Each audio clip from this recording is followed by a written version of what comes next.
Okay. Hello, James. heroes, and welcome back to the Cosmic Century Nights streams. I am James D'Amato. I am joined by a great cast of people who are going to help me make an antagonist for our upcoming streams where we're going to be doing Cosmic Century Nights gameplay. Uh, I am going to first introduce my guests. With me is Ned Donovan. Hi, everybody. Sorry, I was eating a Ritz cracker right as we came in. I didn't want that to be the first thing you heard of me. And they didn't give us a dime for that. That is all. That's gratis to you, Ritz. Yeah, we're really upping the Ritz cracker consumption. Hey, I'm Ned Donovan. I'm an actor, singer, producer, writer based out of New York City. Inside the tabletop role-playing game space, you might know my television show Encounter Party, available on demand for free on Tubi, Roku, and Plex.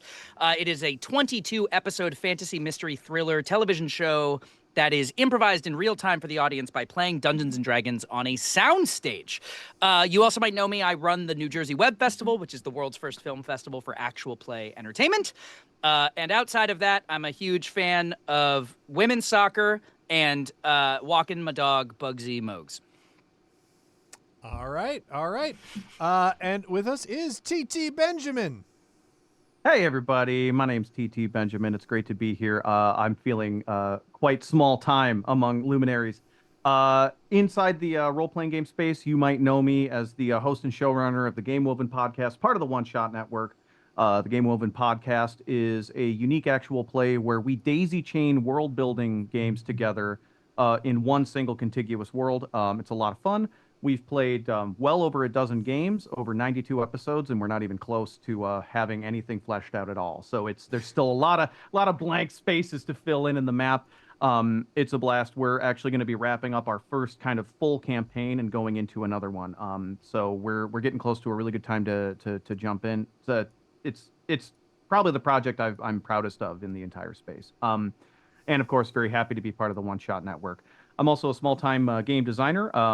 I feel like right at home designing an antagonist with James and Ned. I wrote the adversary system, which is on currently available on DriveThru, where we play out the final confrontation with a villain in sort of a semi for the queen with combat mechanics style game.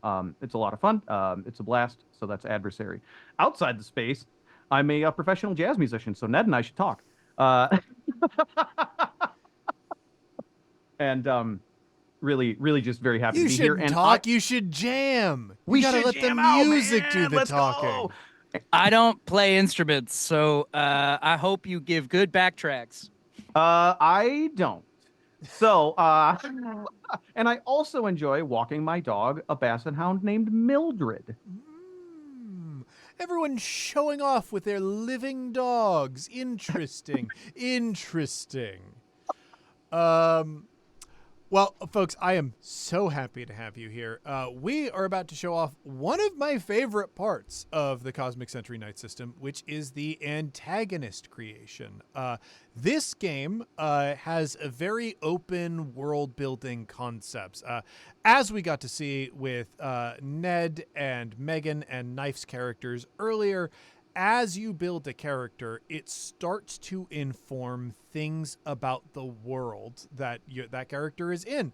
We know, for instance, that there is a prophecy that Megan's character is trying to fulfill, or at least Megan's sword is trying to fulfill. We know that there are gods that Ned's sword is trying to slay. All of that comes together to give people agency over the world. And I figured when I was sitting down with Drew, figuring out how this system was going to come to be, we didn't want things to stop just at giving players agency making their characters. So the antagonist system, while it can be done individually, is intended for the entire group to sit down and make the main enemies that their characters are going to be facing. So you can establish a lot of thematic ties, and most importantly, make sure that everybody is invested in whatever threat is in front of their world. There are 3 antagonists in the core book. They are the Star Conquerors, which is a spacefaring group of aliens that wants to conquer planets, that has an empire that spans at least multiple parts of outer space, if not the galaxy. We have the Fell Knights, which are people who have sentry blades, but are using them for no good. So they have similar powers or access to similar powers that our protagonists do, with a little bit more thrown on top, and an evil ideology. And then we have the Blight Labyrinth, which is a parasitic extra dimension that appears as doorways on this plane and tries to tempt beings inside in order to digest them, taking aspects of their biology and culture and using it to be infused in the dimension. It's something that has devoured civilizations over its time and, of course, now threatens this world. I mean, it sounds like an antagonist to Benjamin Maneater, who also eats beings. Yeah. It's definitely giving people who consume beings a bad name. This used to be a people business. Yeah, exactly. Now it's a people eating business. With those options, I think the ones that are most relevant to the world and knights that have been made thus far, we do know that in this setting, people are paranoid about being watched from space, which does sort of scream Star Conquerors as a potential antagonist to me. There was also talk about, with Knife's character, perhaps someone with a sentry blade caused like the death and destruction that sent them down the brooding path of a person who was there to defend the helpless. That screams Fell Knights to me. So I think between the Star Conquerors and the Fell Knights, Ned and Ben, what do you think you are leaning towards more? So, I mean, my brain is on the character I just built, right? But Yeah. my thought process is if my character's sword wanted to kill gods, and maybe Benjamin Maneater doesn't have a great sense of what a god is or where to find them. He is a Sentry Knight. Therefore, other Sentry Knights make sense to him, at least conceptually. But a Star Conqueror could be, to these people, a god, whether or not that's true or not. So I feel like that would be where he would begin the look.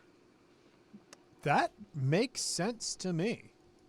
I think we're actually in the same brainwave here, Ned. I was also thinking if there are gods to be killed and there is a spacefaring empire planning to invade, there is a very high chance that they will be confused for gods in one way or another. Now, are they intentionally posing as gods, or are we imposing god-like qualities upon them just by assumption? Would be up in the air to me.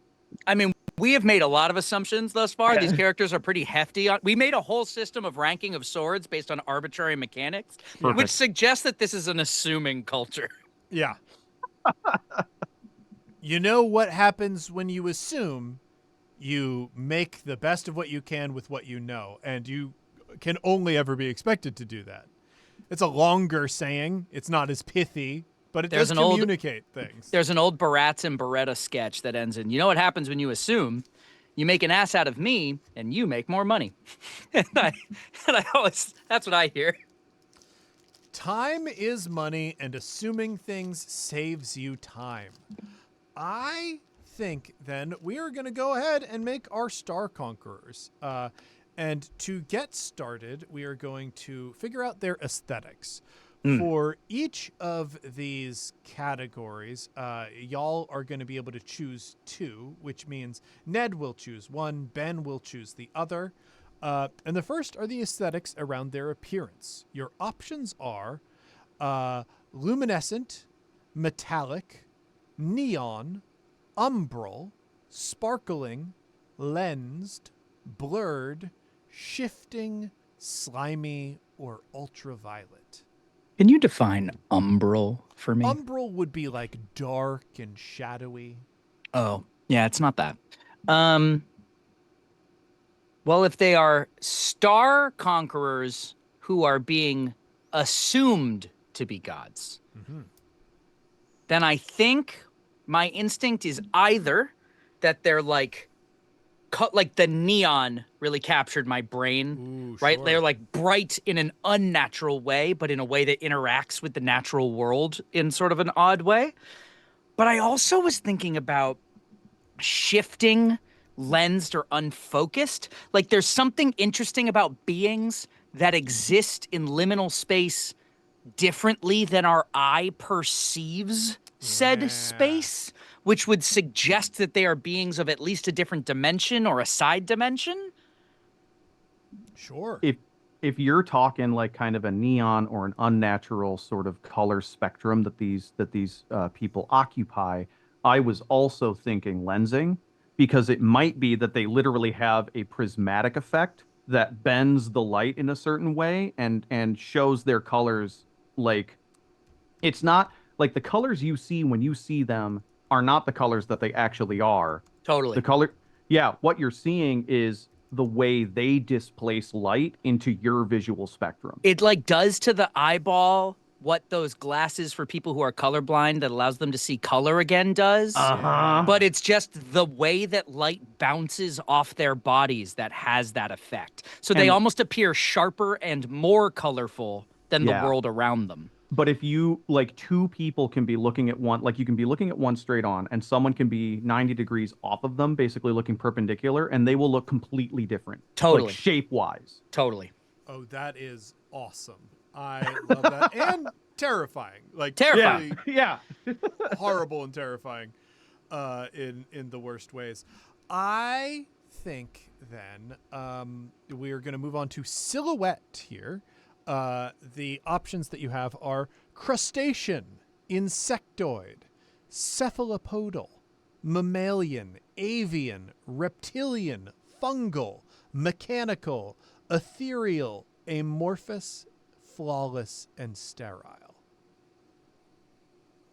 Okay, I know there's an obvious answer, There is an obvious answer, but and therefore we have to run from it. yes, we have to avoid it. When James said avian, my heart leapt. Oh, Ooh. great. Yeah, I don't know why. It just did. My brain had my reaction was to flawless because then I started thinking of prisms like diamonds. And then Hmm. I was like, what if their shape is flawless diamond like? But I actually like avian because the idea of a shifting bird like creature that doesn't look the same color wise or shape wise, depending on how you perceive it and from what angle, horrifies me deeply. Well, and Yeah. it could be like, oh, go ahead, James. I was going to say, I don't know if anyone saw those early AI videos of like taken from like Birds of Paradise, Hmm. where they're like, it doesn't quite understand what's happening and it's like changing between different birds as it's filming, as it's doing its little dance. That is Yeah. really freaky to me. Yeah. Yeah. And when you account for just the wide possibilities of bird shapes, like that is a body type that has a lot of different things that it can do. And if it's doing all of them at once, potentially, like that's really And uncanny. and who's to say this creature only has two wings? That's just how we Yeah. perceive them. Hmm. All right. So now we come down to their danger. For this, we're just choosing one here. And we've got sharp, toxic, hulking, smothering, swarming, venomous, psychic, and consuming. Well, when I think of birds, while there are plenty of birds of prey that do their thing alone, I often think of like murmuration and like flocks of birds. And so in doing so, swarming seems horrifying to me. Sure. I love that. All right. So now we are going to come to their aspects. Similar to characters, aspects define a couple like very key important things that makes up this antagonist. The aspects, unlike characters, we're going to rank them in order of favorable to PCs and unfavorable to PCs. So the closer you are to 5 in your ranking, that will be the most favorable. That will provide you with the most opportunities and ways to strike against them. And the closer you get to 1, it will be unfavorable. That will make them more uncanny, more inhuman, and impossible to comprehend. Each ranking, you're going to rank between 1 and from 5 to 1 without repeating any numbers. So 1 will always have 1 rank, and that will be locked off. The various aspects are connection to blades. How connected are the Star Conquerors to the Century Blades? Interest in planet. That is, how much do they care about this specific planet in their galactic conquest? Coherence. How similar is their thought to human thought? And how similar are their motivations to human motivations? Intent. How bad is their intent for the world? Do they mean harm, or is harm just sort of a consequence of their presence? And form. How recognizable and understandable is their physical form? Now my brain started to think that avian is simply how we perceive them. Like if they hit a different planet, they don't look like birds at all. Ooh. The lensing sort of refracts into the way our brains interpret beings in space. That's Like very cool. It's not like they have things that we describe as wings and a shape that we describe as avian, but there's probably like 30% of that is our brains filling it in. Yeah. Yeah. I do like that. I think there's also something, right when you said it, my brain went, oh, well, I want to explore that. If the swords came to this planet because, a giant sword pierced the planet and split into a bunch of swords 300 years ago, right? I don't think these people have any connection to blades. No. Right? I think that's the lowest possible, unless they're chasing the blades, right? Blades hit a planet and they come soon after is an interesting vibe, right? They are hunting blades is the opposite. Then their connection to blades is very high. But part of me said, what if the blades are specific to this planet and these things are entirely different altogether? I always love when there's a like sort of an unstoppable, like kind of an unstoppable, otherworldly, like incomprehensible villain that has so far been just like conquering everything in its path, and it just happens to hit the special protagonist planet. Yeah, sure. Who just happens to have the one thing that can beat it, Totally. just out of pure luck. Yeah. It's very like just cosmic levels of fortune. I like. All right. We might argue for days on the other ones, but I really like that connection to the blades is their weakness. Okay. Got it. So that would be the 1. A 1. Yeah. All right. So that leaves us with 2 through 5 for the rest. So I think form, because of the way we built their description, should be the 2. Because they don't have a form that we can recognize, right? The way we perceive them, we are interpreting them as birds, but their form is something. Can I walk back one really quick? I had meant to say that the blades would the blades should be a 5, not a 1, right? Well, so the idea is, are they chasing blades and therefore have a high connection to them, or are they not chasing blades and therefore it's a 1? Yeah. I think the blades are a surprise. They're like, So okay, then- just another So, yeah, planet, that's a and one. then it's like, That That's a 1. would They have translate. no Yeah. connection to blades. right, okay, got it. For me, form would be the 2 then. Because I think we're saying these lensed creatures that look differently depending on the angle you look at them don't really hold a form. I like that. And I think they do have a form, just in however they interpret space. But we don't interpret space that way. Right. So 3 through 5, we've got interest, coherence, and intent. I don't. So what I would like is for them to have just enough overlap with the way we think that you can have a conversation with them, Yeah, I agree. and it's not like Lovecraftian. Totally. I was almost Yeah. thinking coherence was the 5 that we can converse normally. Mm.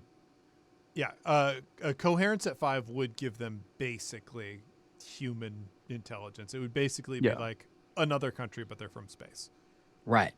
Or they might just be able to like communicate what they are and what they think. Like they might still have like an alien morality system and an ethical system and a view on the world, but they can put it into words that we would understand, and we can it's like, yeah. Yeah, for the, like it gets more alien the lower the number gets. So Right. So maybe we give it a 4 so that there's still a little bit of a difference from us. I'd like a 4. I feel a 4 there. All right, so then we've got 3 and 5 for intent and interest. Well, these swords are interesting, James. I don't know that they came here with interest, but they might have gained some interest. So this is interest in the planet. It might have nothing to do with the swords themselves. Like ecologically. Yeah, they might there might be something here that is native to this planet. They're like, oh, we need to conquer that planet. Mm-hmm. Fascinating. And the higher it is, the less interested they are in the planet. The less interested they are in the planet. Because that is favorable to you. Got it. So we're either saying they have very little interest in the planet, they're just here, or we're giving it a 3 and it's sort of in the middle, which would then make a 5 their intent is brutal. 5 would be their intent is the least brutal. Oh, Right. So their intent is to just like potentially just like come here and conquer, but it's not that they're killing us on purpose. It's that we went to war with them before we could talk. Yeah, it could very well be something like that. They showed up and we were like, nah, son. I have kind of a thought. Yeah, What if the reason they are conquerors, like the reason that they are sort of like interstellar conquerors, is that part of what they need as a civilization is they actually drain the light from the sun. It takes a long time. And so like they're sort of, and we're just sort of the next on their path. So like if they are allowed to come in, like it's a very slow death. So if they're allowed to come in and take over or just like hang out, eventually in a few generations the solar system will be drained of light. So like it is not an immediate threat on the people that are living right now, but it is something that is maybe 100 or 200 years down the line. So I've just had sort of a trippy thought in thinking about the lensing of the form of these creatures. Lenses require light to perceive, right? That's the whole point of a prism. So they might take form the less light that hits them. So in the evening time or the nighttime, you can perceive them as they truly are easier. They're still light, but it's more shadow based. You can catch a form silhouette easier, but therefore a couple generations from now, the way we perceive them is going to be completely changed because there will be less light refracting across their being. Oh, that's cool. Yeah. Yeah. Okay. So then they're pretty interested in the planet, and their intent is not that bad to us at all. But it does have an indirect consequence pretty hard. all right. Yeah. I will read the results of Great. our choices here. For connection to blades at 1, the Star Conquerors have never encountered the Century Blades before. Perfect. Even with their Beautiful. sprawling empire, the origin of the Cosmic Blade is a mystery. Yeah, that's right. Interest, let's go in order. So we got to form at 2. Star Conquerors have physical forms, but strange or impossible physiology. Yep. They move like bacteria, spread like fungus, or are held together by elemental and magical means. Whether Yes. they are intelligently designed or natural beings, they challenge everything this world knows about life. That is spot on to what you were describing. Nailed it. So far we are crushing this, Ned. TT Benjamin, let's go. Let's go. Interest, this world is considered unremarkable by the Legion. if you have resources valuable to them or present any kind of threat, they don't really know yet. So, they might consume light and they don't know how useful this planet is for that process. Yeah, the yet. planet itself doesn't matter. It's just a place to stand and absorb light. Yeah. And for coherence at 4, Star Conquerors have motivations and communications similar to denizens of this world, but they have they are distinct in starkly alien ways. They lack key emotions, and their motivations for conquest are strange or escalated. Yeah. Oh my God. We're nailing it. Intent at 5, I think, is the most interesting, not in terms of stuff that you've already come up with, which is the Star Conquerors offer a kind of fey enlightenment. They wish to uplift this world to new psychic and spiritual heights. Yo, They that's a may god my not- sword wants to kill. Yeah, that may not be a peaceful or desirable transition, but it is not rooted in malice. Yeah, I think that's right. I think This they is came incredible. to this. Yeah, I think that's right on the money. Yeah. James, I gotta say, man, holy crap. That is so cool. You with I mean, these props so just much of this crawled were like in. ideas that you sketched out and you were just aiming for where you ended up, which is great. But now we get a chance to answer a couple questions and flesh them out a little bit more. Sick. And the questions are, I'm rolling a D20 here for the first one. That is a 50. Oh, well, I shouldn't have rolled a D20. I should have rolled a D12. Hold on. Who wrote this game? Yeah. What kind of- Unbelievable. Okay, that's a 2. Are the Star Conquerors known as a threat at this time? What historical calamity are they responsible for? And what has sheltered this planet from full conquest until now? Option number first question. Are they known as a threat? Yes. Hell yeah. But like, I would almost argue we chose them to be a threat before they ever threatened. We were like, they arrived and we went, that ain't natural. Kill it. We made an assumption Correct. and we followed through vis-a-vis with violence. And by the way, it turns out that we were right. Go us. What historical event did they cause? Yeah, what I'm gonna historical pick this one up. calamity? Yeah. I think very early on, they like when they got here, they did the whole "we come in peace" thing. We bring you spiritual enlightenment, and like their landing party, like their initial sort of like offering team, got completely wiped out. I think just and so there was a swift retribution, and I think they did something like bathe the world in darkness for one whole season, which led to widespread crop failures and like other sorts of really bad things. What And they're like, if hey, it was just happened to like one kingdom, like Mm-hmm. like an Atlantis type. They approach the most powerful and advanced civilization on the surface of the planet, offering enlightenment. and they're like, our enlightenment is we take your light. yeah, yeah, they're rejected and murdered, and then they just completely encase this entire civilization in darkness for like 100 years, and it only like for a long time it's just like, oh, we don't go there, that's the darkness zone, and then it ends one day, and then you have people going there and like sifting through the remains of this civilization that died in darkness. What? Yeah. How long? Right. So 300 years ago, a sword pierced the earth and left us with a bunch of swords. Give me a time frame after that these Star You Conquerors think it's arrived. after? I kind of think this first appearance sounds like it's before the century. Oh, My vote is like also almost before. the swords arrived and that became our like safety valve. I like probably like here's the thing, like this happened like more or less to like the Roman Empire or whatever. So the rest of the world is like going on and whatnot, and Rome falls not because of political instability and corruption, but because the entire world around them is just dark for 100 years, and then it like pops out of existence. People start like doing archaeology and figuring out what Rome was about and how all of it ended. And then sometime after that, a sword falls from the sky and messes things up even more. I love that. Yeah. Also, my brain says, like, what if the sword hit the Darkened Kingdom? You know what I mean? Like, so now we almost think that they're responsible for the swords, and this is us saying they are unconnected Ooh, events. yeah. Yeah. And they just- also think we did that. Correct. Like, both beings are like, holy crap.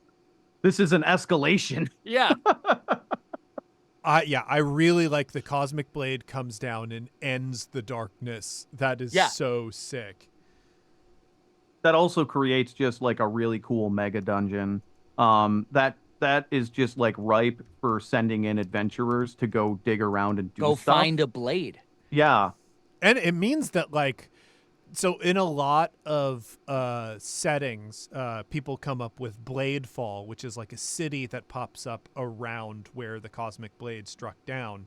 But that would take a long time. It would probably be like at least 100 years into the Century Blades being here for that to even happen, because Totally. a world that was like all in darkness would be a frozen hellscape for Right. a while, and then that would have to mellow out, and then eventually like they build up something around. So like Bladefall could even be a very recent city with still a lot of unexplored ruins around it. Totally. Yeah, it would be something like a boom town.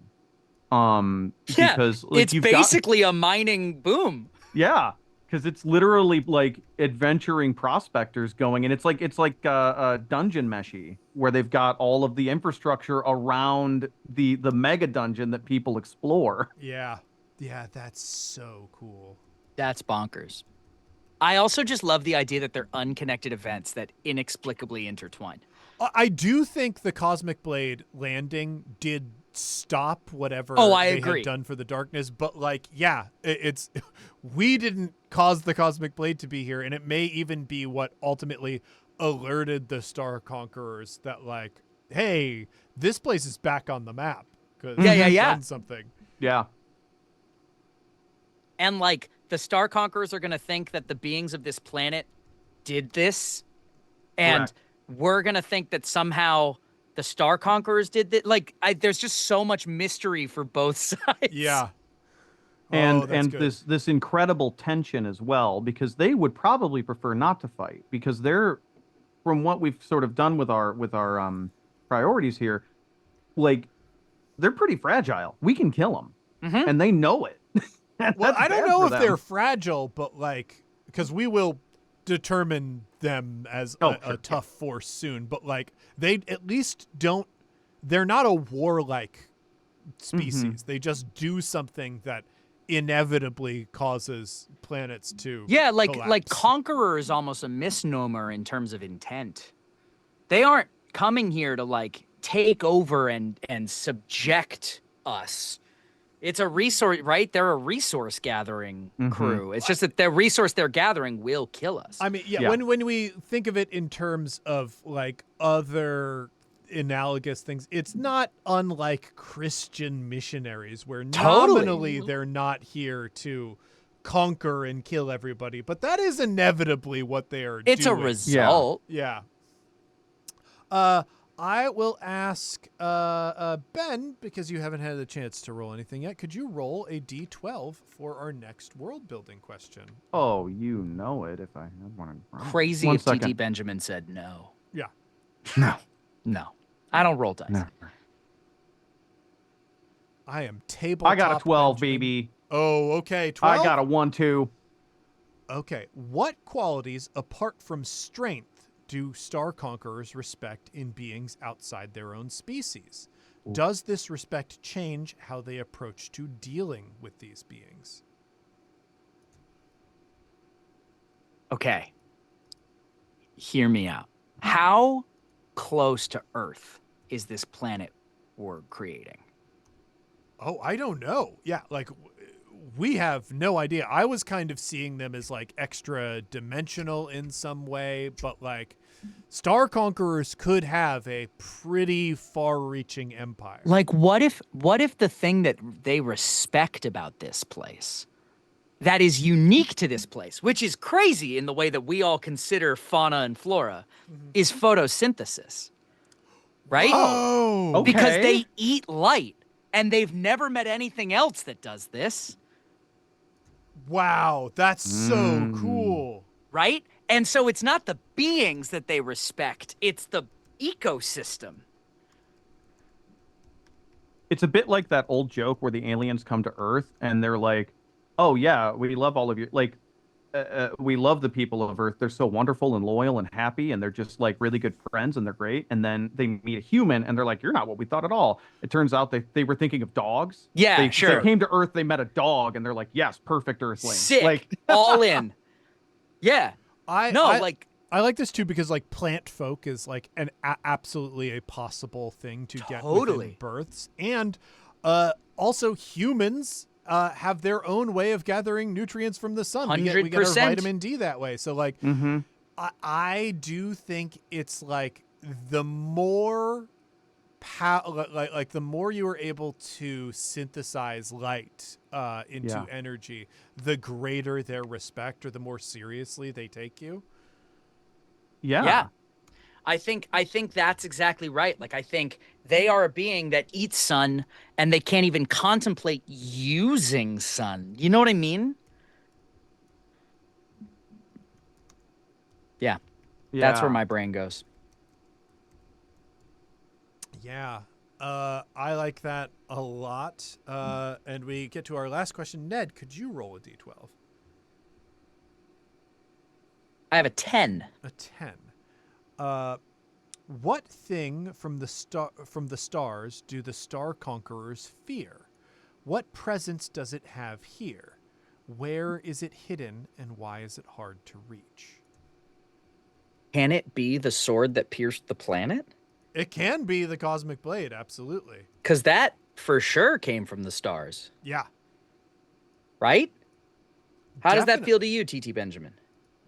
I'm trying to piece together something in my head because I would go with the blade. They would fear it now, but I'm trying to think of something more natural and like existential that they might fear. So they might fear the blade now because it's already causing this planet that they kind of need to be able to resist them more effectively. I'm wondering if they are extreme. So we've already established they value beings with a relationship to light. It could also be that one of the things that they fear most is they have a severe superstition around astrology. So eclipses, constellations, What about like all of nocturnal this creatures?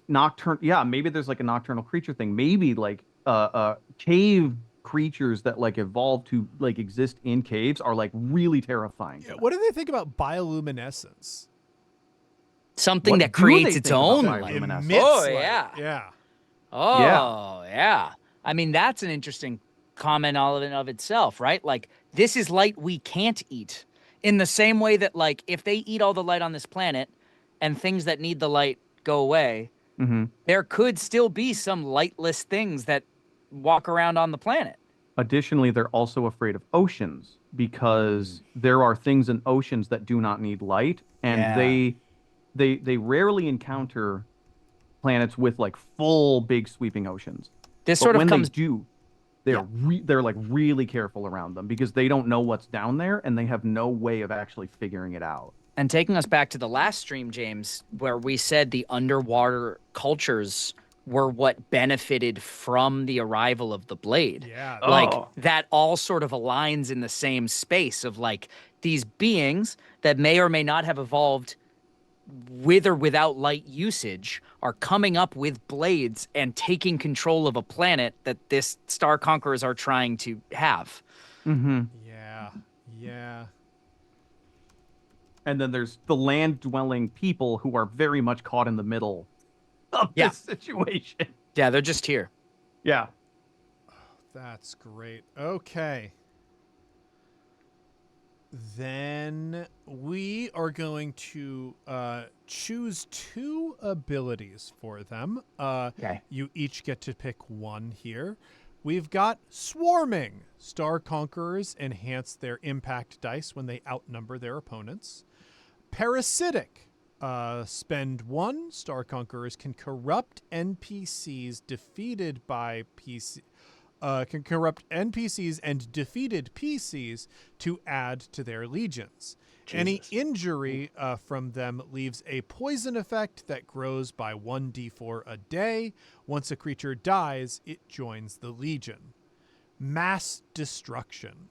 Star Conquerors have technology or magic capable of untold devastation.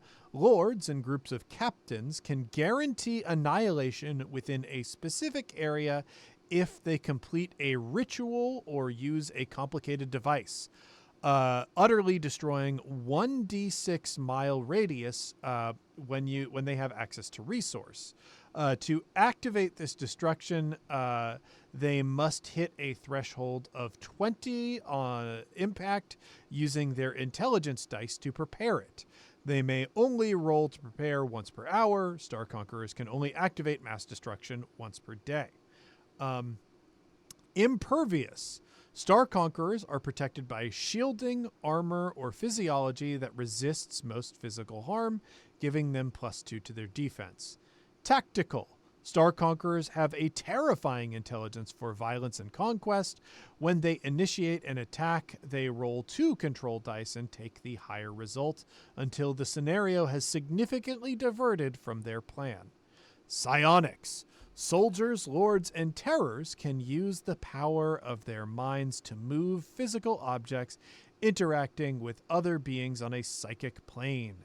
This grants them new methods of attack ranging from D8 to D12 control, depending on the context. 2 of them jumped at me. Oh, extremely obvious. 2 of them.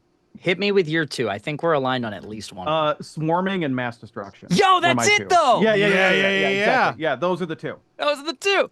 Yeah. Because mass destruction is what they did. Yeah, That's what they already did. shown they did this. Yeah, they used the light and they mass destructed using some ritual or device that we don't know or understand and wrecked this place. And I think that's like the absolute like peak maximum elevation of destruction that they are capable of. I think they might also have smaller, more acute once per day versions of destruction. Like they could maybe potentially do the opposite of bathing a civilization in darkness. I'm thinking they create a swarm in the heavens that eventually turns into a perfect lens and magnifies the sun's rays to literally be an orbital laser. Oh, so like yeah. when I was thinking about swarming, the thing that stressed me out is if we're saying that the forms that we can perceive, because they just exist in a dimensional plane we don't quite comprehend, changes based on the way in which you're perceiving the light that bounces off them, right? They're lensed in that way. What happens when they swarm and the light is bouncing off each other? Like, that's going to refract shit into nightmare realms. Yeah. And so for me, the swarming was always, absolutely, was like, if there's 5 of them in a space, now I'm trying to see past them and light's refracting weird and everything shifts and changes focus. Like, a swarm of them is going to completely change the way my brain comprehends light and form itself. Throwing another log on that fire, it could be that their relationship with our dimension is just so herky-jerky that, like, from their perception, there's 3 of them. From our perception, there are 30 of them. And we have to fight them part by part by part. That's cool. That is fun. Like a JRPG boss battle. We've got to fight You have the to, like, feet attack of the Genova. limbs. Well, and like to find them, you're almost chasing what looks wrong. It's not that they're invisible, it's that light doesn't interact with them the way we expect. So like it's almost like a camouflage in some ways. Like we see them as these bird creatures, but we also like if to our side something is shifting incorrectly, that's the thing. Yeah. You know what I mean? Especially if you're fighting them in daylight. If you're fighting them at night, it's actually much easier. It's way easier. That's a significant weakness. Correct. Yeah. All right, it is time for us to assign them a weakness. Our options for this are Elemental. There is an elemental force that nullifies the armor of Star Conquerors. When attacking with this element, remove any extra armor from their defense and subtract 1 from their total defense score. Okay. Environmental. There are atmospheric conditions that greatly aggrieve Star Conquerors. All attacks made in these conditions have upgraded impact. Provocation. Due to pride, ideology, or instinct, Star Conquerors can be goaded into impulsive attacks or hasty retreats if met with a specific threat or temptation. Collective. Star Conquerors operate better when in close proximity to their commanders. If soldiers and drones are alone, downgrade their dice for tasks outside their borders. I mean, I think it's environmental, right? That's the one that makes the most sense to me. Because we're saying time of day matters. Yeah. Or So, like luminescence. Like if you are in, say, like a castle and you douse all of the light sources in the castle and there's nothing coming in from outside, that's pretty dark too. And if you make them could chase trap you them. into a cave, yeah. Mhm. Yeah. Yeah, that's the trap, is take away their light so you can Yeah. perceive their form. Mhm. Yeah. I think environmental's right, and it becomes a thing you can affect. Like Yeah. the environment as a whole, nighttime, dusk, dawn, those are all better times to be out and about and fighting these things. But then additionally, creating the opportunity to have an advantage in battle is a tactic. It's how do we bring darkness into this equation? How do we get them to chase us here? And in the same breath, they try to avoid us when it's not daytime. And then at the same time, how do we ourselves fight in darkness? Totally. Sure. We can't bring light into the equation. Exactly. Yeah. Oh, that's What you great. got to do is you got to get into a triple max facility, and then you got to pay someone 2 cartons of cigarettes and a bottle of whiskey to get a shine job on your eyes. Yeah. Or you need like really cool night vision goggles. Yeah. That's awesome. That's awesome. We are going to now define some details about them. And the first is an antagonist relationship. The Star Conquerors have faced one of the other antagonists in their galaxy-spanning campaign for domination. This defines how they perceive and engage with potential rivals. So the 2 options that we have are the Fell Knights or the Blight Labyrinth. You can either decide now, or we can define their history and behavior and then assign it to whichever of those we feel is most appropriate.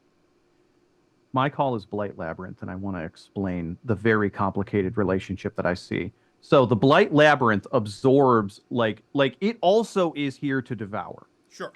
But if it is controlled, if it is contained, if they are able to manage it almost like a well-managed invasive species or like something disruptive, it can actually help them get rid of problems with their own thing that they're trying to devour. It can sort of clear out resistance. Oh, okay. You see a potentially symbiotic relationship between the Star Conquerors and Blight Labyrinth.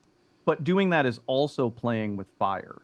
And so it's always controversial if the Blight Labyrinth is present, whether or not they're going to try to take advantage of it or not. It's very high risk, high reward for them, and there is often internal tension about whether it is ethical to take advantage of this thing that's here, and be potentially self-destructive to their own ends. All right. So let's start defining their history. You choose 2, so you each get to choose 1. They have encountered this antagonist on other worlds. They have an ideological or instinctual aversion to this antagonist. They have faced this antagonist before on this world. Their aversion is grounded in fear, or their aversion is grounded in respect.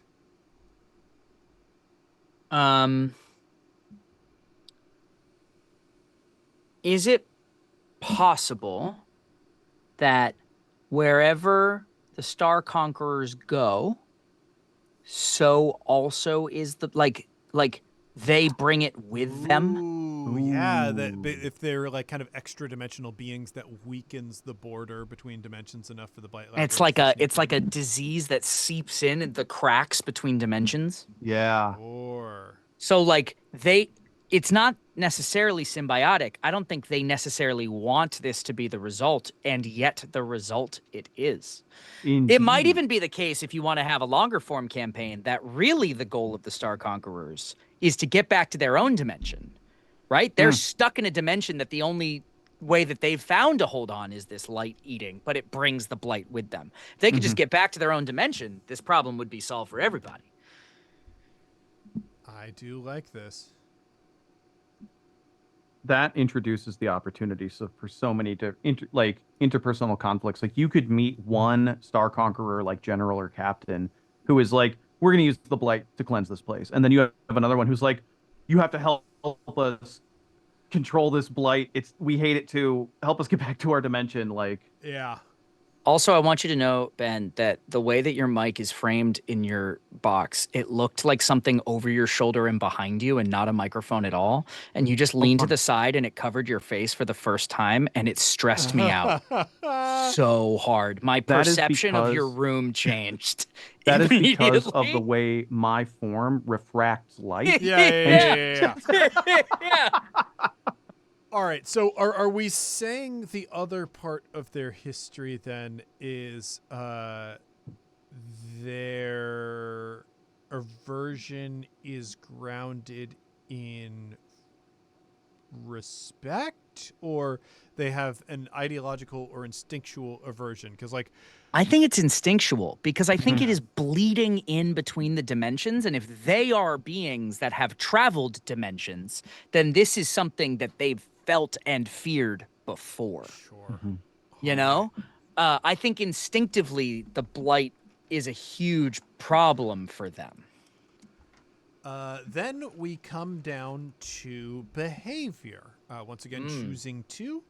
They will engage this antagonist preferentially. They will make efforts to avoid contact. They consider this antagonist their only legitimate concern on this world apart from the blades. They have weapons designed to battle the antagonist specifically, or they will create alliances to deal with this antagonist if necessary. I think they definitely have weapons. We both started nodding when we got that prompt. We were both They like, "Yeah, for this is sure it." have blight weapons. Oh yeah. And they have Also, it's just really funny that blight and light share almost all the same letters, and we can find mm, fun ways to interact with that over time. true. And I think they have ways of like they can open things up and they can kind of hurt it just a little bit. Like part of their arsenal of weapons is destructive, part of it is actually like redirective. And did you say we have to pick two or we choose one?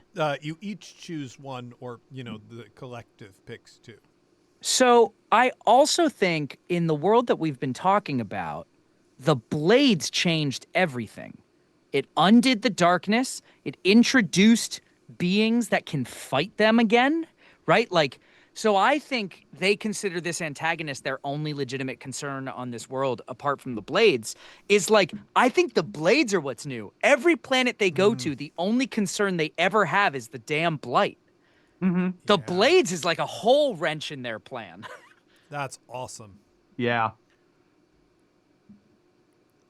Okay, what about the physical design of soldiers and lords, which are within the forces of the Star Conquerors? Those are classes of creature. What about the design of soldiers and lords lets us know that they expect to face the Blight Labyrinth? So the blight labyrinth brings blight how? So it is a parasitic extra dimension that basically creates doorways to dungeons and lures beings inside with like offering treasure or whatever. And when you get in, it tries to keep you there and digest you. Learning about your history, your biology, whatever, and it adds that to its sort of genetic makeup and then spits it out to try and get more things in. So it, in some ways, is an ally to the knights because it can trap them in places without light. Certainly it could be. But it also wants you to be inside. Totally. Right. It's like a thing you have to choose to put yourself in danger for the sake of taking down the thing that's causing you more danger. Whole lot of playing with fire here, like really dancing with the devil.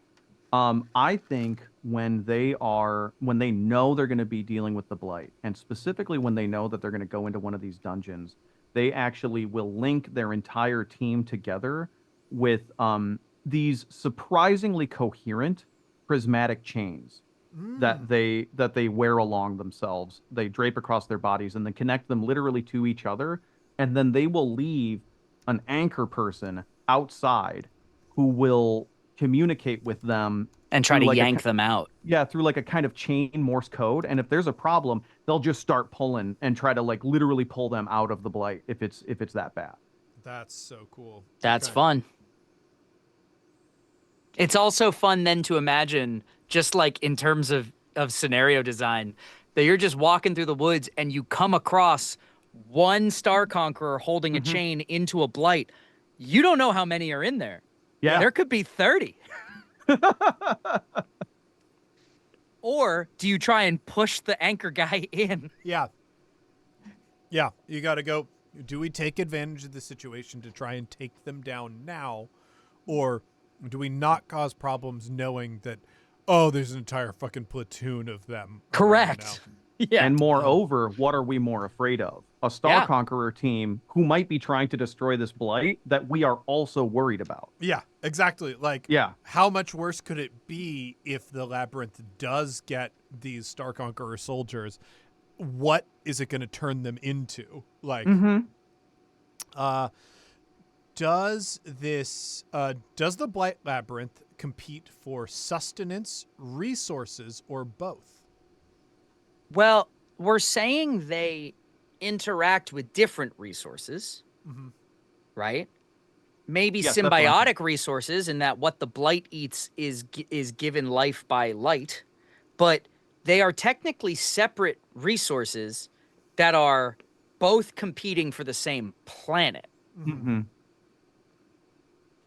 Yes. Which sucks for the knights. There's just so many people caught in the middle. We have two damn conquerors conquering very different things here. All right, so it seems like resources. Excellent. Okay. I think the thing that we need to define next is resource. Star Conquerors are interested in acquiring a specific resource that is present on this world. Sure.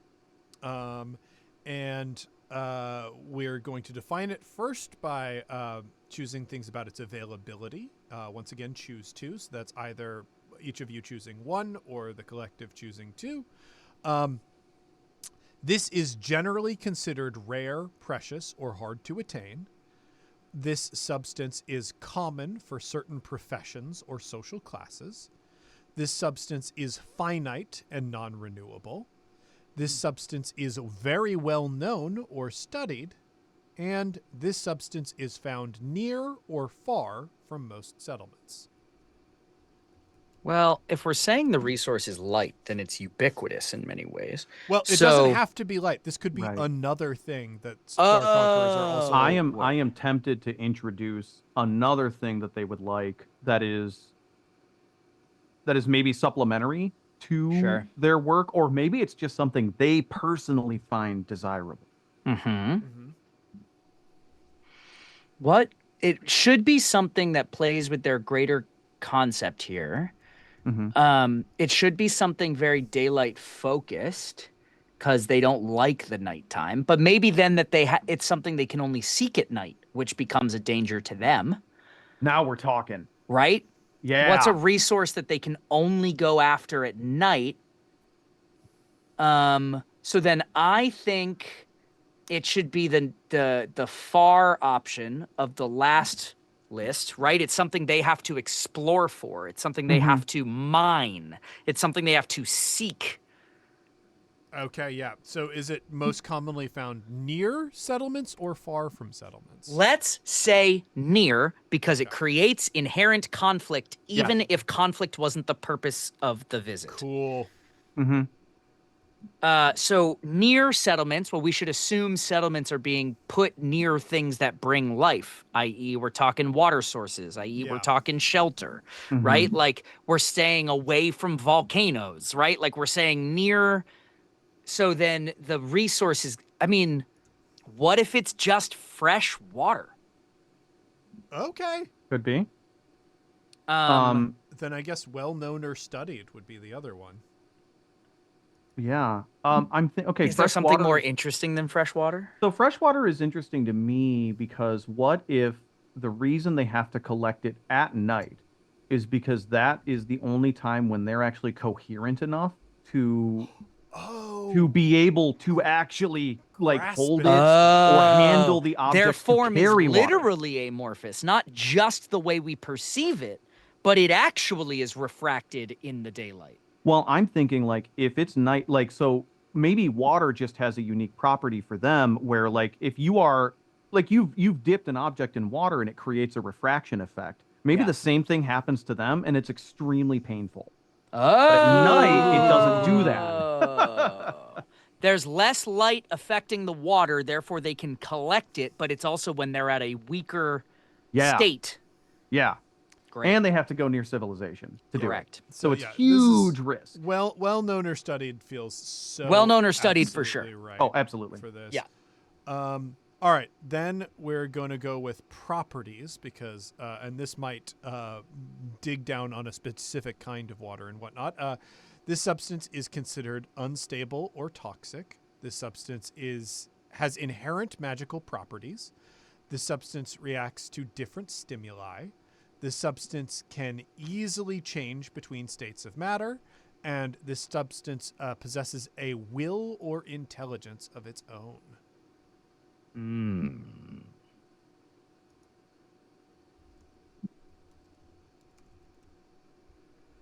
Well, it's not unstable or toxic. Yeah. I don't think so. Inherent magical properties is interesting, especially if we define magical as dimensional, meaning like it's magical to them, it's But not to commonplace us. to us. Oh. Which is interesting. It can easily change between states of matter. Yeah, that is it's true. It's kind of the It's example. kind of water. That's the thing it does. Okay, so I love the idea of it is magical specifically to them, but we find it unremarkable. That's There is- Maybe, pretty cool. yeah, Mhm. yes. There is something about it, like okay, And- so the refractive property of it like can cause pain, but they can also use it for like healing. Oh, So Well, and maybe let's- like they're similar to us in the sense of like we said that their coherence is similar to ours, even if their form is different. Like perhaps water and liquid in whatever form they understand it to be is inherently salinated, which is like the fresh is the thing Yeah. that they can't fathom here. Yeah, Oh, yeah. they like the freshness of it. They like the purity of it. I mean, they might use it in their own rituals. Yeah, And yeah, obviously, like we use water as part of like building magic potions or like Totally. what other sort of magic things. They also do that, but it is rarer for them on their journeys. Oh, I'm going to throw a new thing in that's just like, why am I making these guys sympathetic? Doesn't matter. Love that. There's something inherently fun that they view the act of cooking as a magic ritual. Like their sustenance is not food based. Yeah. So the idea that we're taking this fresh water and making soups and broths and washing food before we cook it, like whatever it is just they view it as like conducting ritual. The fact Right. that water is part of the bodies of like Yeah. most beings on this world has also got to be crazy. Yeah, for them. 100%.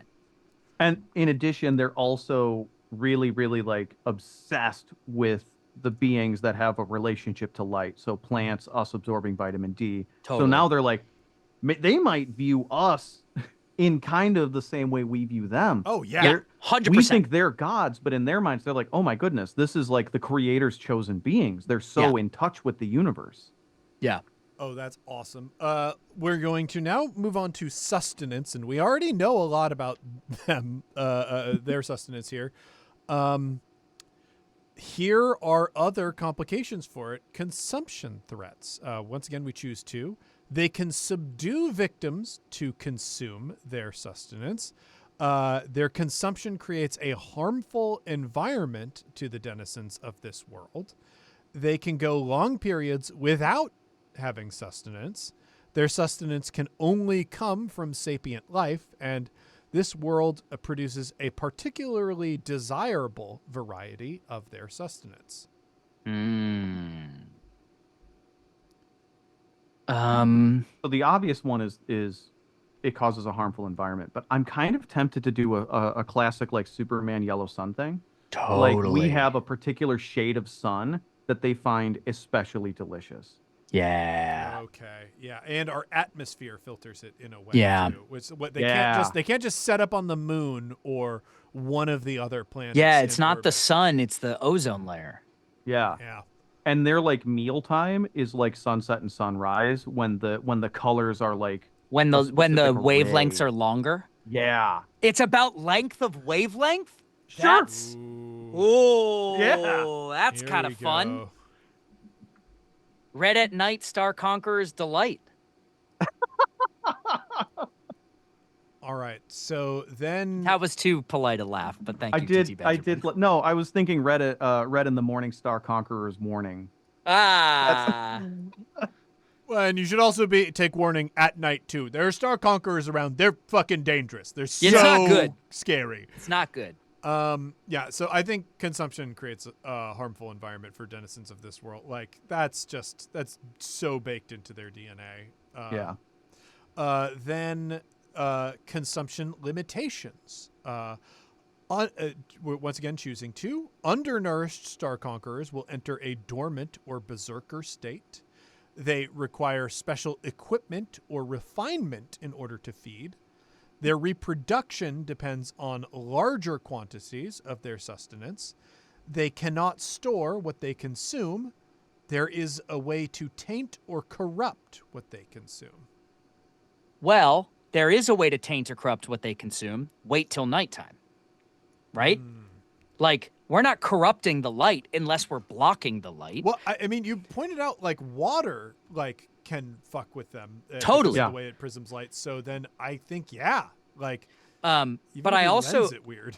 I also think they cannot store is why they keep having to come back every day. Sure. Mhm. You know what I mean? Like if they could store it, they'd gather a huge ton of it. But what's going to happen is when it's eventually gone, they have to move to the next planet. Yeah. Oh, the 100 years of darkness or whatever that they cast on that civilization, was that like a continuous feeding engine that like when Yeah. the cosmic blade it broke it? Pierced it. Yeah. Yeah. And maybe they Okay. don't have another one. Yeah. Yeah. Or maybe it was extremely costly to them for that to have been broken. Like yeah. they had to Yeah. get some dedicated ritual people to just maintain that, and then the blade screwed up the whole thing, and they lost some important people. Yeah. I like the idea that there is, especially because water is the substance. There's like a particular crystal structure of water that was essential to cause that over such a wide area that was just shattered by the cosmic Yeah. Mhm. blade. Okay. Questions around this. What needs to be killed, destroyed, or harvested to produce Star Conqueror sustenance? So we know that they're taking the light, and we know that this somehow diminishes the sun in a way that is different from just the sun burning off its own energy.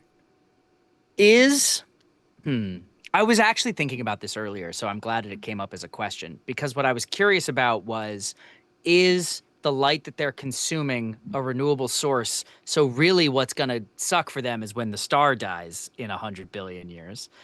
Or are they pulling is it like the movie Sunshine where the sun is dying and maybe their consumption of it causes that death, somehow it pulls more from the sun than it gives out every day, making it no longer a renewable source, not unlike oil to us now, right?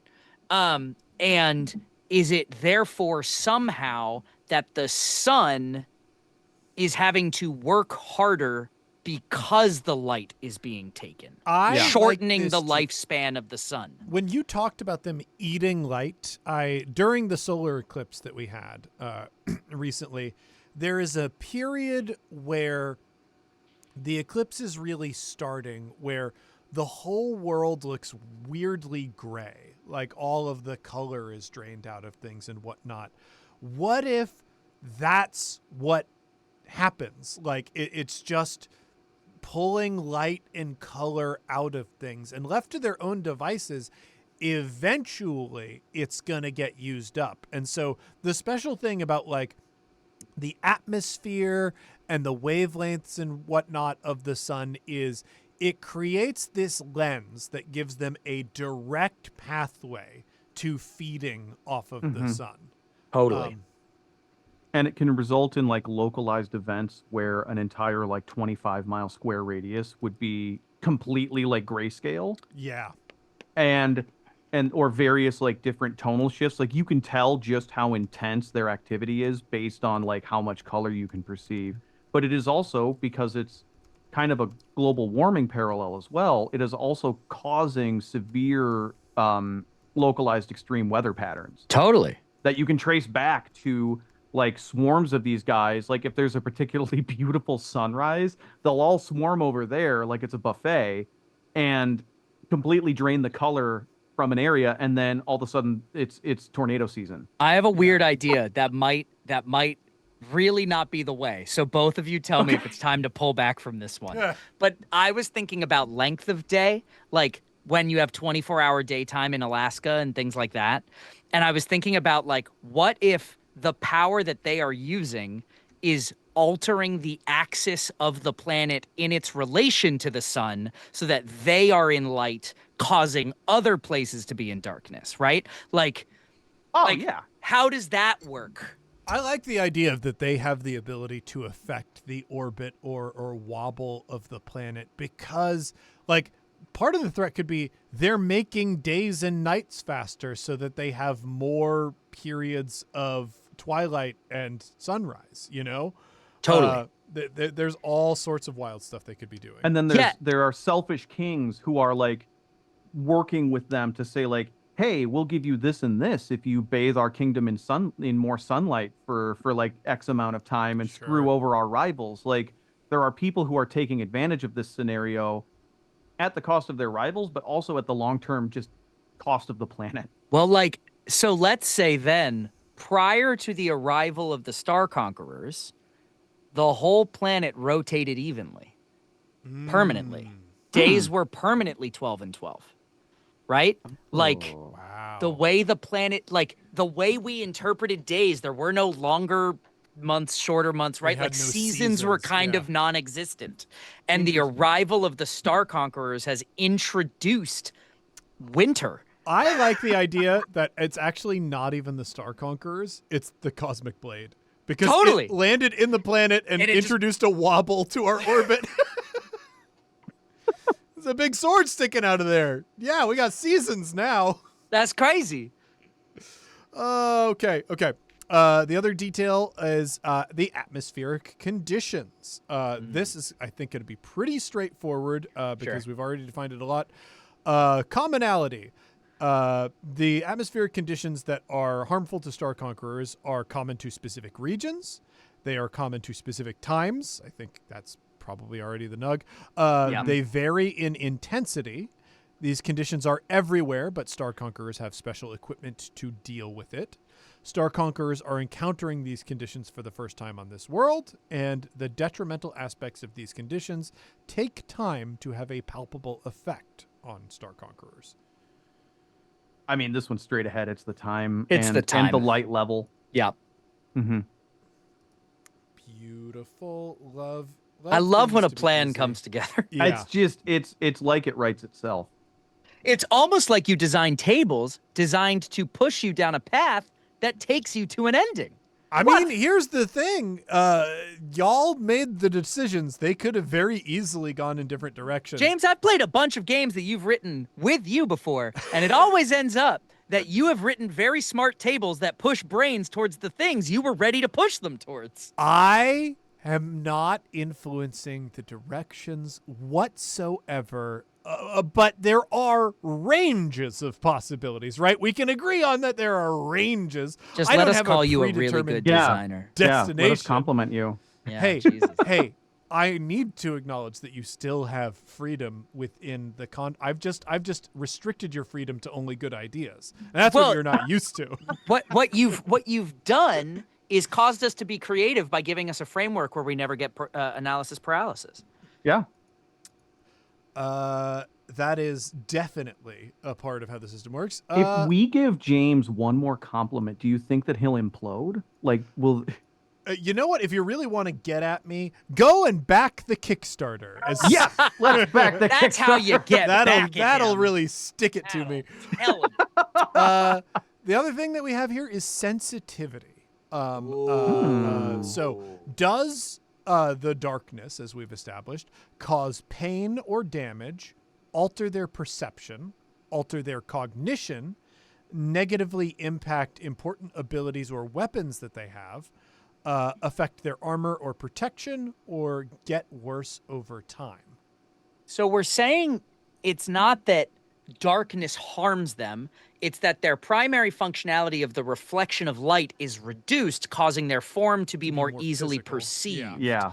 So it's either the armor, right? That's sort of like if we count the refraction as an armor, or it negatively impacts important abilities, right? I think it negatively impacts their important swarming ability. Yeah. I think the swarming is really dependent on the refraction. And Yeah. so because their form becomes more coherent, they lose one of their most important advantages over us. Yeah. Us, I live there.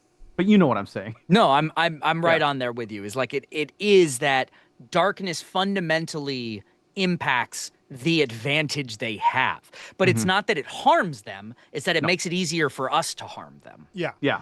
I imagine, like, with mundane weapons, if you've just got swords and spears or whatever, you're only going to be able to do something to them at night. It's just not happening during the day. Well, and that's what's interesting is I don't think it protects them physically.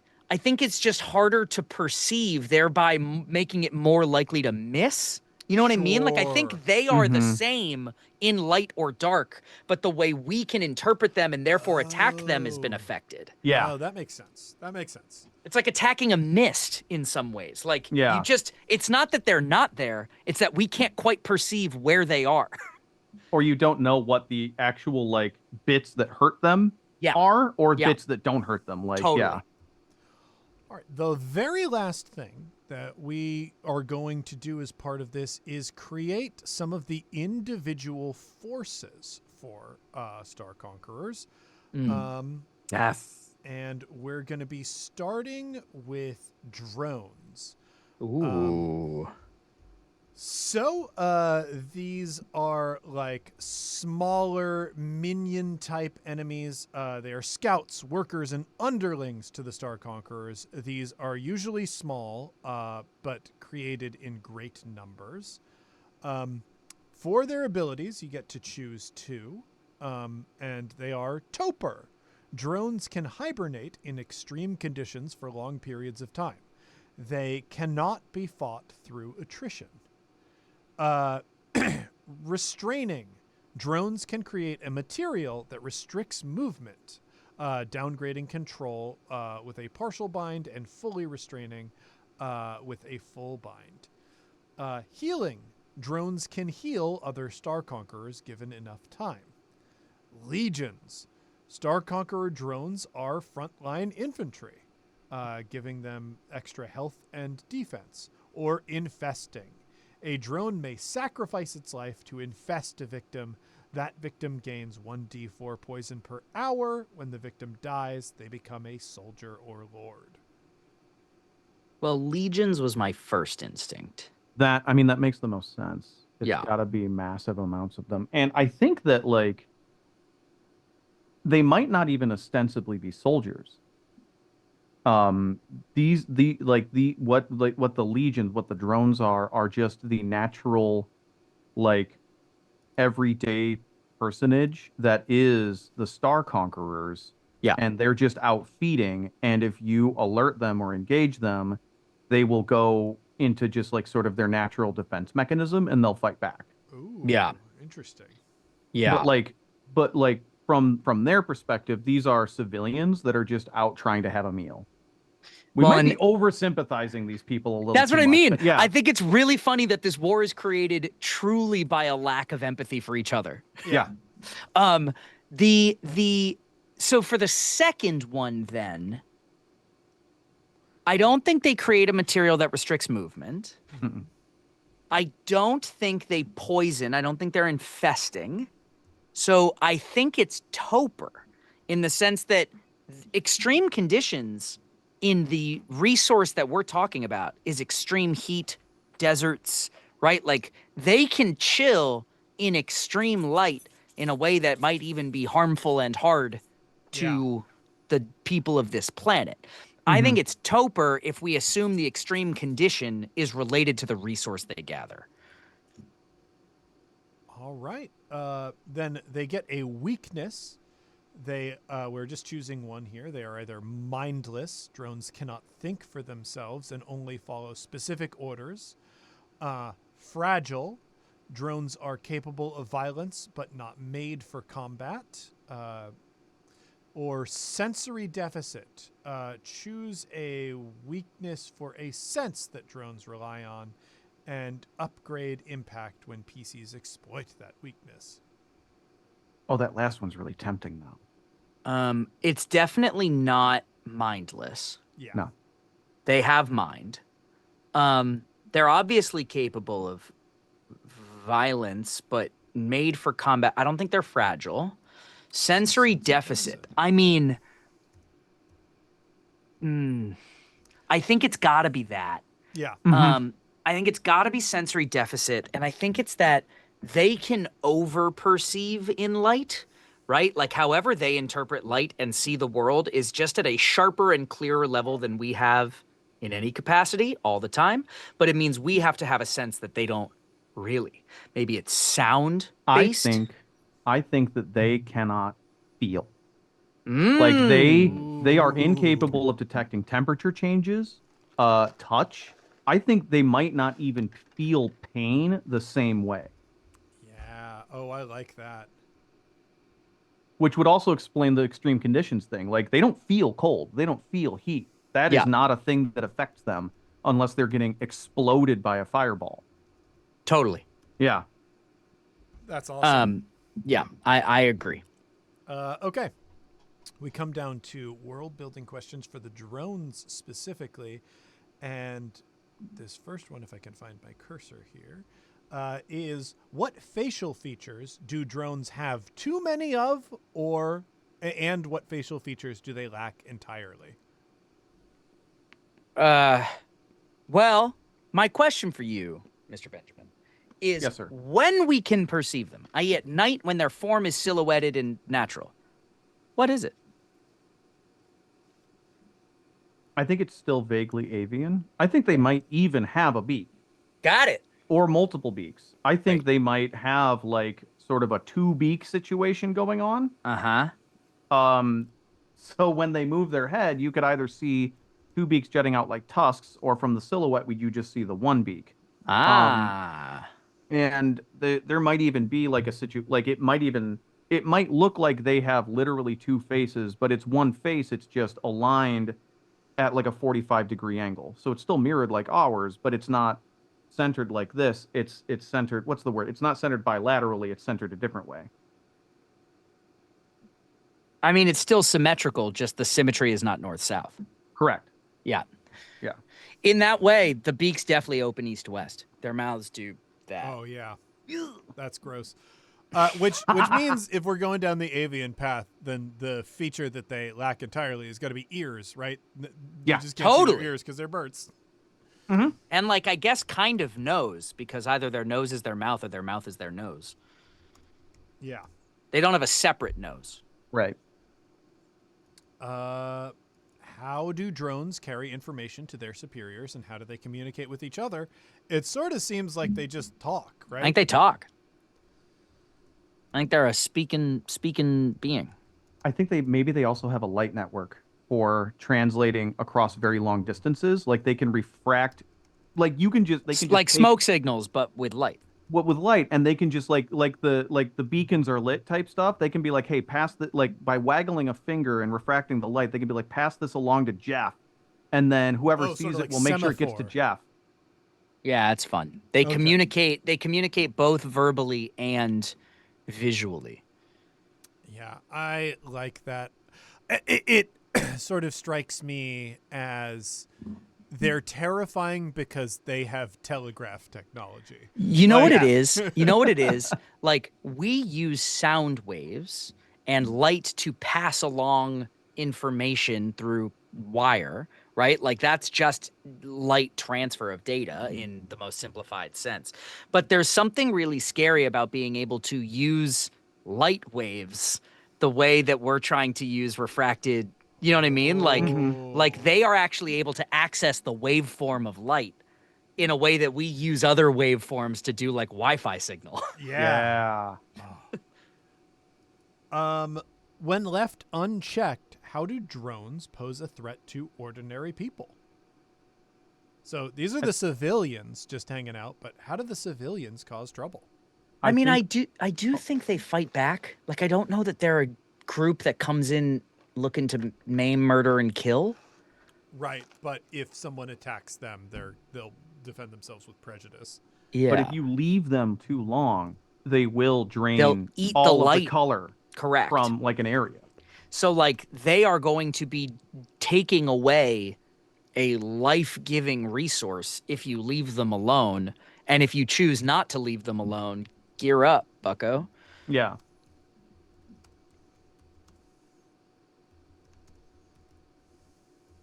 Excellent. We're going to move on to the soldiers. Yeah. Soldiers are shock troops, the bulk of the Star Conqueror's invasion force.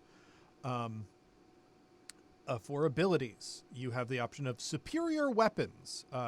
They can spend 1 to upgrade the upgrade impact dice on their attacks. Phalanx spend 3 as long as multiple soldiers are in close proximity. They gain 2 defense. Enhanced senses upgrade control and impact of soldiers when hunting, searching, or perceiving outside of darkness. Hardy, a single Star Conqueror soldier can take on many opponents with ease, giving them a bonus to their hit points. Pulse, soldiers can release a wave of 2d4 damage within a medium range by spending 4, or they can spend 6 to release a wave of 2d6 damage in close range. Yeah, they weaponize light for You sure. know they do. You Oh. know they Oh, weaponize they light. absolutely have a light explosion pulse thing. And really what they're doing is giving you a sunburn, baby. That's just Yeah. refracting light to burn you. Yeah. Mm-hmm. I also a question I have is like so often when cultures do alien invasion stories, it's like a bug, right? Like it's like an ant, and there are overwhelmingly more of them than there are of us. Like I don't know that that's true here. Sure. Even though they're a swarming thing, I don't think they outnumber the beings on this planet. I like that. Yeah. I like the idea that maybe the entire Star Conqueror civilization is maybe thousands of beings. Yeah, we could swarm them if we could get our act together and work together. But unfortunately, we already talked about how there's a planet side, there's a terrestrial war before we even deal with the Yeah. extraterrestrial problem. And their communication, their ability to maintain contact with each other is so good Oh, yeah. that like they are always rolling together. Like Oh. if you are trying to attack a civilian feeding force, you can assume that enforcers are like 5 seconds away. Yeah, So- it's like SWAT. They are the call-in force. But They will here's be the thing. on top of you. You know when their ability to keep in touch with each other sucks? nighttime. Nighttime. There isn't light to pass on wavelengths. Yeah. Mm-hmm. So is this hardy or phalanx, do you think? Oh, I was thinking they have the explosion thing. Well, Yeah. but you get to choose two. You get two. Oh, we get to choose two. So I think like human beings, when they fight alone, they are disadvantaged to fighting as a group. Therefore, I think phalanx is the answer. All right. Can they phalanx with civilians, or do they need to phalanx? Yeah, as can the soldiers? drone count? It's multiple soldiers. So Okay. Got it. And maybe it's like an extraction thing. Like if they get in there and they know they're outnumbered and screwed, their goal is not to beat the enemy, it's to extract the civilians. I think they're and then, smarter than just like blindless fight. Yeah, exactly. yeah. Spooky. All right. Because so many of those stories are, again, about like alien instinct. They're just bugs, but our humanness makes us better. They are Right. just as human as we are Yeah. in Right. terms of like comprehension of thought. And what we would do is if I was the leader of a shock squad trying to protect a bunch of civilians who were just trying to like do the harvest, I would be like, we got to get the civilians out of here, and then we're going to try to get out of here. And if we die but they don't, then that's a win. Yes. Yeah. Yeah. All right. So the weaknesses, the options are will-less. Soldiers cannot deviate from orders even when it is tactically necessary. Low quality. They simply have lower defense and hit points naturally. Or burdened. Upgrade the resource dice won from defeating these forces. So they're always walking around with riches. I think it's low quality. Oh, interesting. I think like these are not beings that are inherently shock troopers. They're trained. So like there's no reason they have more hit points or less hit points than a drone. What they are Right. is better fighters. Right. Sure. Oh, I don't like view that. them as different beings, just different jobs. So I have a different take, Yeah, what you got? and we can take this to the ring, baby. Let's go. It was let's go. I'll fly over. See you in 17 hours. See you in a bit. My thinking is that I don't want to say like they're not actually mindless, but they are so committed. Like they take oaths, and because their society is so close knit, they will not deviate from orders. And this makes them extremely predictable because they have like patterns that they will do. Like, and if you are really used to fighting these people, you will know if we do this, they will respond XYZ way. And then if we do this in response, then they will respond XYZ way, and like that kind of thing. I do love things with free will. It's just hard for me to make beings that act against their interest. Right. I kind of like the idea of low quality and just saying that, like, yeah, they're not especially tough. These are just the ones that are trained. They for just combat. fight Right. better. They're just guys. This is the MMA fighter. I'm not going to Yeah. win, but technically we have all the same pieces. Right. And I think I'll close this out with. Wait, we've got questions for them. What signature weapons are used by soldiers? How are they similar to weapons that we know? What makes them strange or exotic?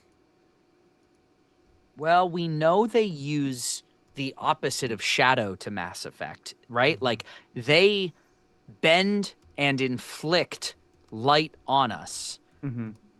And the light is often what harms us. Yeah.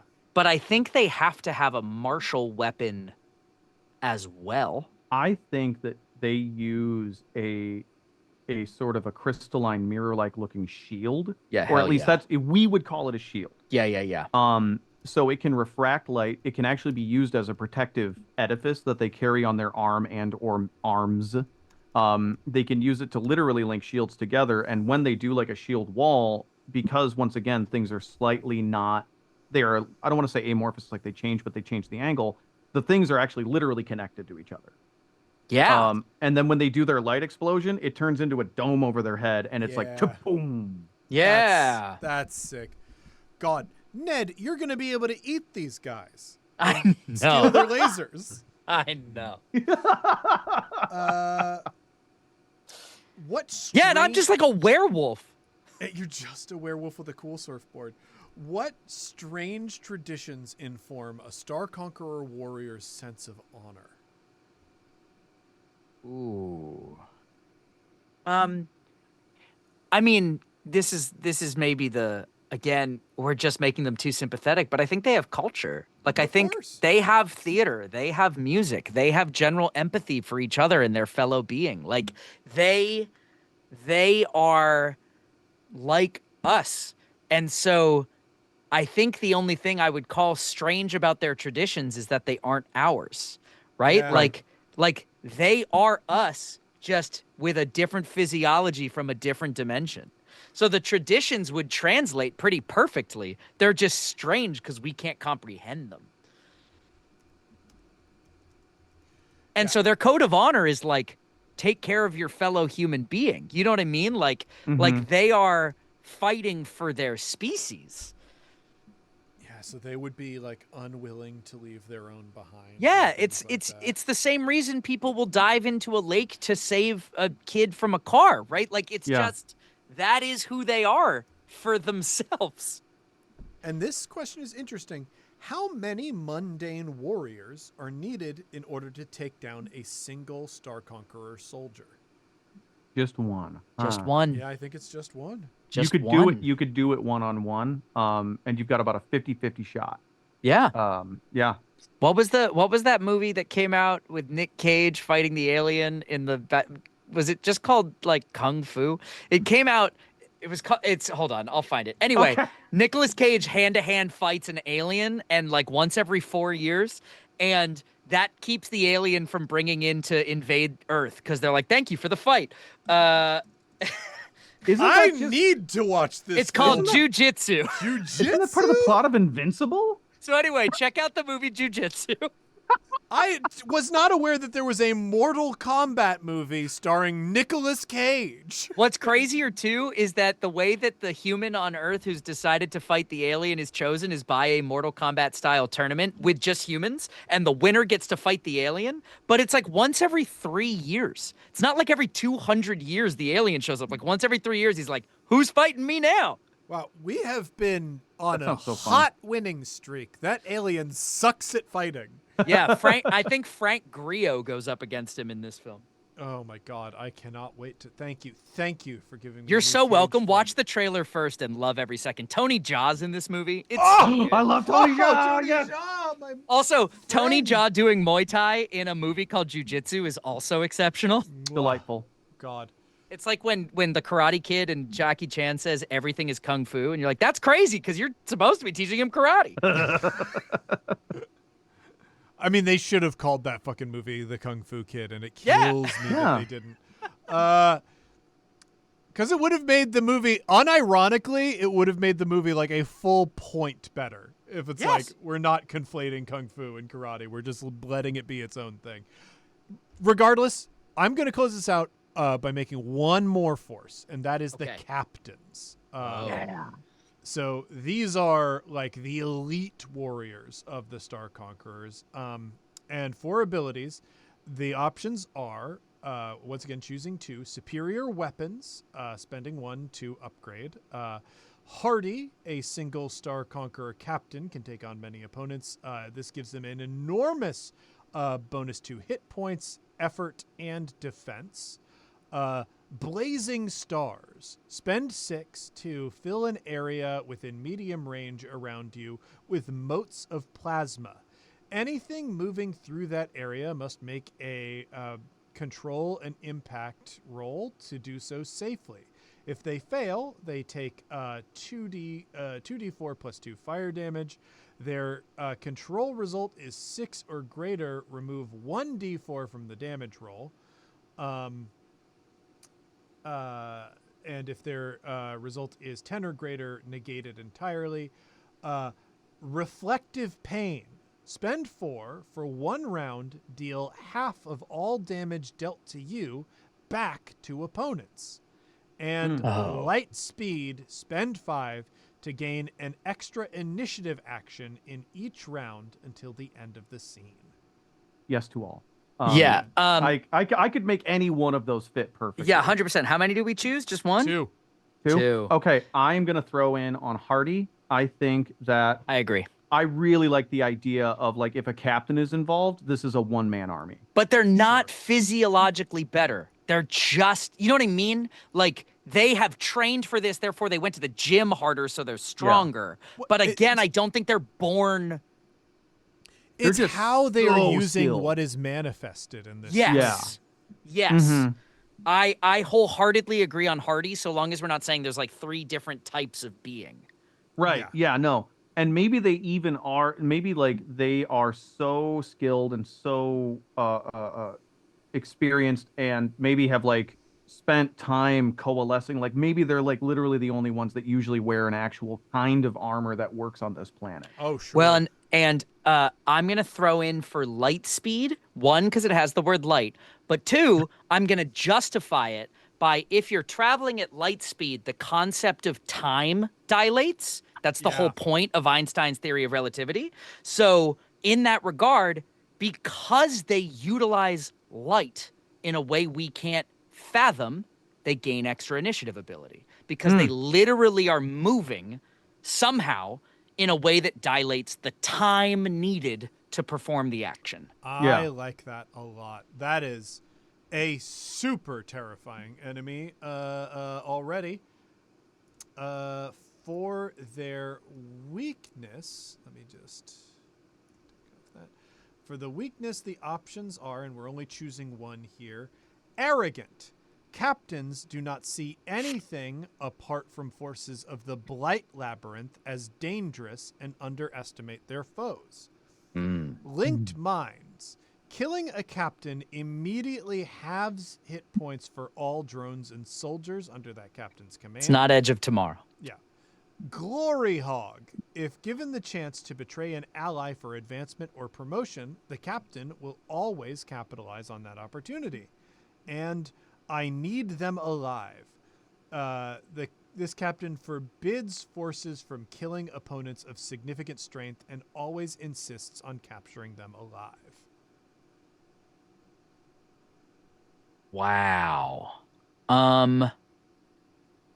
I love Glory Hog because it comes back to the idea of free will.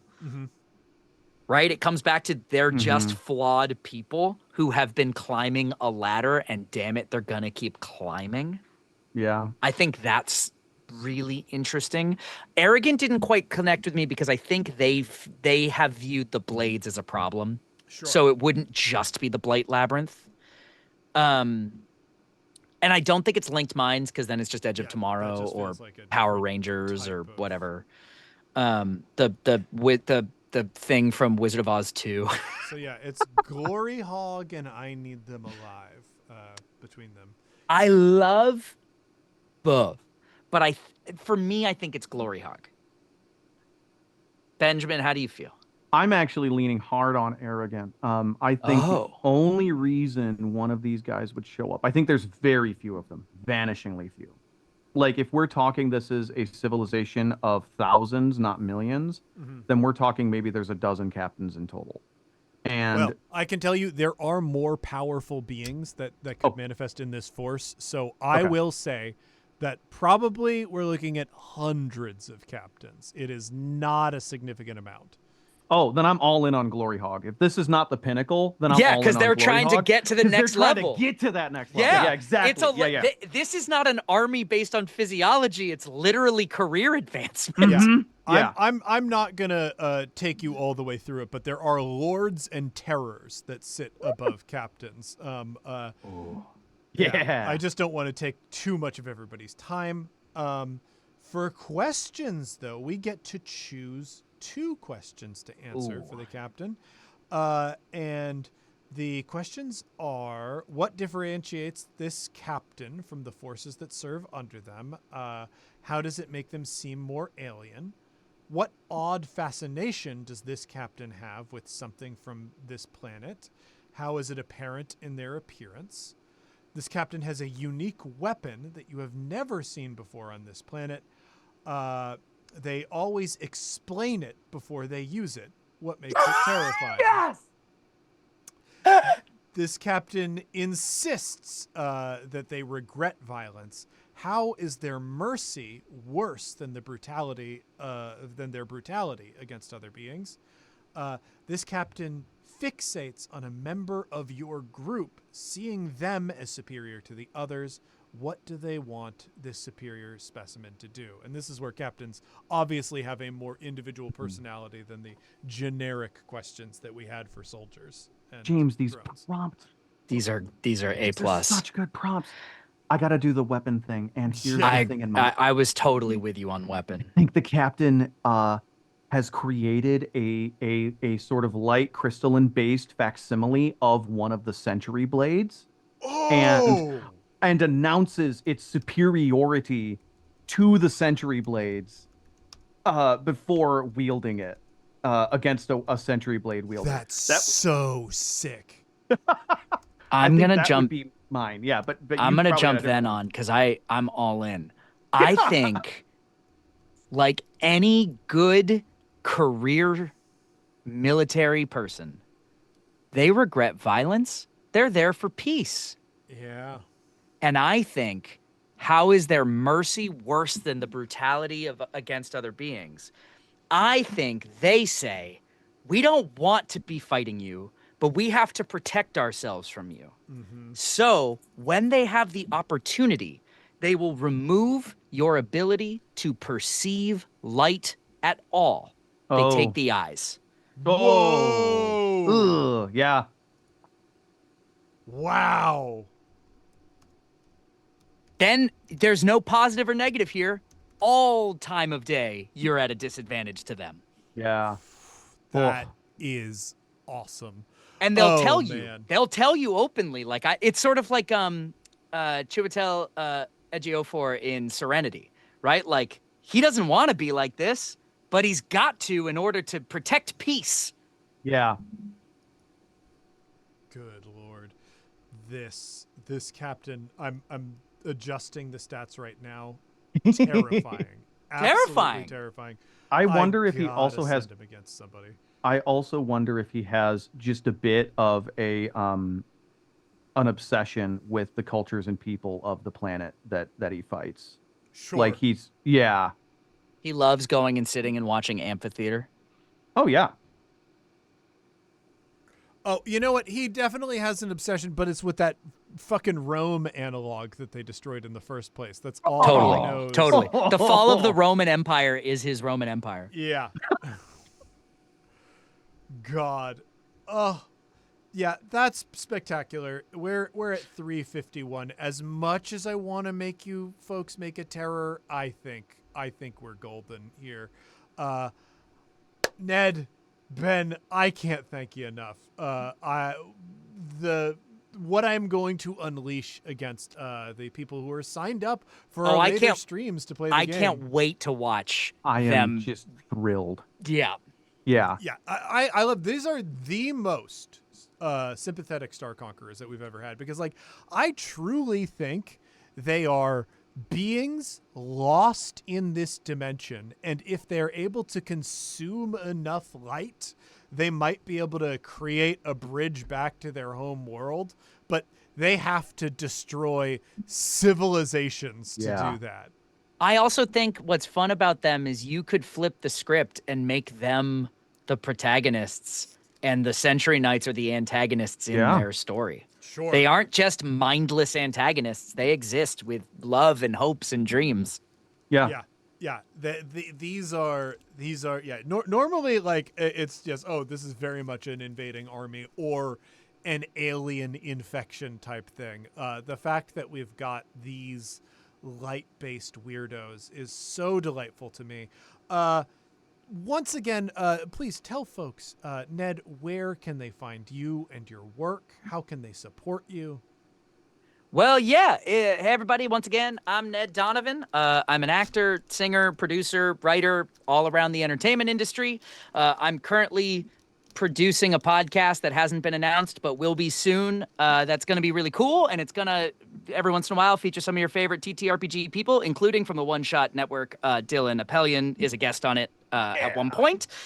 I am also a series regular on and co-creator / executive producer of Encounter Party, the official Dungeons & Dragons television show available on demand right now on Tubi, Roku, and Plex. It is an hour-long broadcast format television show told through the actual play medium where 7 actors improvise a fantasy mystery thriller in real time by playing Dungeons & Dragons on a soundstage. Check it out. You can also support my work by just coming to see theater shows that I'm in when I'm in them, which means if you want to know more about that, follow me everywhere at Ned Donovan. Unless you find a British guy who doesn't look like me, that's a British journalist who happens to be more famous than me. How dare he? And every once in a while, you can support him as well, I guess. He's a I cool don't know what guy. he's written. But so Ned Donovan almost everywhere, at Ned Donovan 13 on Twitch and TikTok. NedDonovan.com has all my links. Come say hi. And Ben. Hey, everybody. I'm TT Benjamin. I'm the host and showrunner of the Game Woven podcast, part of the One Shot Network. The Game Woven podcast is a collaborative world-building podcast where we daisy chain world-building role-playing games in one contiguous world. We are working on kind of the final arc of our first campaign now, so now's a good time to get in. We've played well over a dozen games and 92 total episodes of world building, and still have way more to go. So it's very exciting to be here. I'm also the creator of Adversary, which we just built some villains. Adversary is a kind of a descended from the Queen game, where you play out the final battle of a campaign, and the card prompts are flashbacks to moments in that campaign. So you can check that out on Drive-Thru.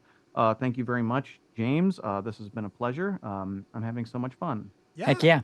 And folks, if you enjoyed this, and we're still before the Kickstarter, you can always head over to Kickstarter, search for Cosmic Century Nights, and sign up to be notified as soon as that project goes live. You will not only be able to support Cosmic Century Nights, you will have the opportunity to get Homecoming as well. If you missed Megan's broadcast earlier, Megan Cross designed Homecoming, which is a wonderfully, I want to say, serene is the wrong word. It's a contemplative mystery game that has like a lot of wistfulness and grieving. It's very haunted and sorrowful. It's a beautiful, beautiful thing that I could not be prouder to have my project standing alongside it, and I hope we push each other to new heights with the audiences that we're bringing in for each other. Please, when the Kickstarter goes live, support both. And there's a chance that you're watching this video on demand. Starting September 2nd, that Kickstarter is live. Please head over, support that Kickstarter. It would mean the world to me to be able to make this game a physical reality, and we can only do that with your help. And I hope seeing this Antagonist creation process has inspired you to do that, because I think everything about setting up this game is so cool, and the mechanics don't get in its way. Everything that you set up is going to be as beautiful and pay off as it was in putting it together. With that, we're done. Thank you so much for spending time with us. Bye-bye. Bye. Bye.